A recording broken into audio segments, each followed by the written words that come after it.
Өнөөдрийн тоглолтыг бидэнтэй хамт дуулж, бидэнтэй хамт бүжиглж байсан та бүхэнд маш их баярлж байна. Маш баярлалаа. За одоо ингээд бидний та бүхэнд зориулсан тоглолт маань яг одоо өндөрлөж байна. Тэгээд энэ тоглолтод оролцсон арын албанд бүгд ажилласан манай Рэп Сатан, Dream Life, Сэгшгүй зохиолт MGS Caverty гэх бүх хамтлагууд тайзнаа гарч ирсэн байна. Энэ бүх хамтлагтаа бүгдээрээ халуун алга дашнаар баярлалаа гэж хэлмээр байна.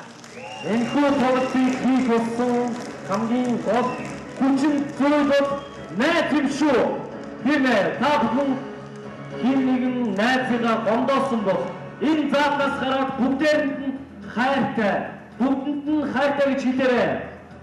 За ингээд энэхүү найзтай тоглолтыг зохион байгуулсан Сэгшгүй зохиолт хамтлагийнхандаа халуун алга дашнаар баяр хүргэе.